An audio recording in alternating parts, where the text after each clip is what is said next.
Laying out some of those pictures tonight, aren't you? I think that one was from possibly the big broadcast. I'm not sure, from 1938. That's where you first sang Thanks for the Memory, isn't it? Right. Yeah. Right. Yeah. Gee, as I look at you, I still don't believe you're here, you know. You were such a thing to me as I was coming up as a kid, and I don't mean to keep emphasizing age. No. Because certainly nobody has conquered age any better than you have. That's right. And you know what General Eisenhower said about age? There's three stages of life. Youth, maturity, and God, you look good. Yes. Which I love. Yeah. And it's true, too. You never get a chance to look back because I've always had a staff that goes on, and we lay on the headlines all the time, you know? Yeah. So we don't actually go back. Unless we go back. Well, that brings our look at Bob Hope's career in February of 1944 to a close. We'll be staying in 1944 the remainder of the year, and next month, we'll spend March 1944 with a program considered to be the first spin-off in sitcom history.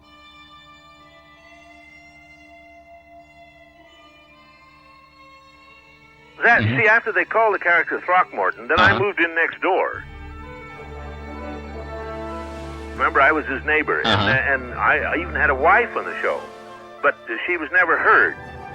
She was only talked about. Did she have a name? Molly just occasionally said, "Oh, there's Mrs. Gildersleeve." Oh, Mrs. Gildersleeve, I see. And that was about it, you know.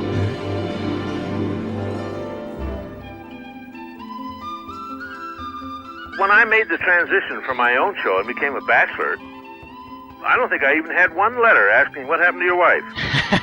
Because no one had ever heard of her. Next time on Breaking Walls, we spotlight Hal Peary and the Great Gildersleeve, which between February and March of 1944 pulled a rating of 19 points, making it the most listened to show airing at 6:30 p.m. in radio history. The reading material used in today's episode was On the Air by John Dunning, Bob Hope, The Road Well Traveled by Lawrence J. Quirk, The Spirit of Bob Hope, 100 Years, 1 Million Laughs by Richard Grudens, Network Radio Ratings by Jim Ramsburg, Bob Hope, The Road from Eltham by Charles Thompson, as well as articles from Aces of World War II, Broadcasting Magazine, The Military Times, Radio Daily, and the Seattle Times.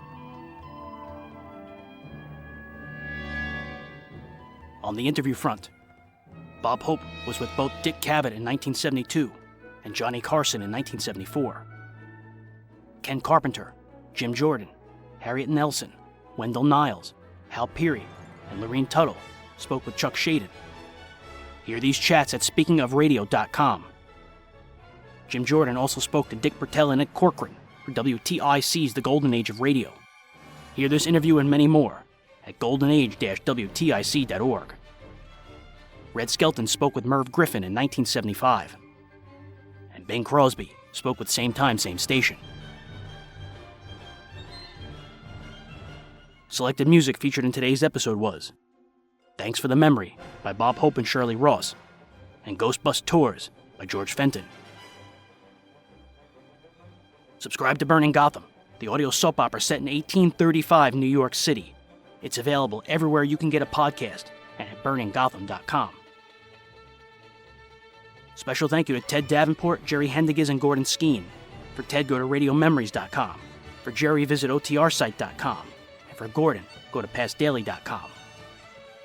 I'd also like to thank Walden Hughes and John and Larry Gassman of Spurvac. Listen to their shows on the Yesterday USA Radio Network. And a special thanks to Doug Hopkinson, who provided the Bob Hope episode with Bing Crosby that aired on February 15, 1944. Breaking Walls episode 149 will spotlight the Great Gildersleeve in March of 1944. This episode will be available beginning March 1st, 2024, everywhere you can get a podcast, and at thewallbreakers.com, especially YouTube. In the meantime, give Breaking Walls a quick rating on whatever platform you listen.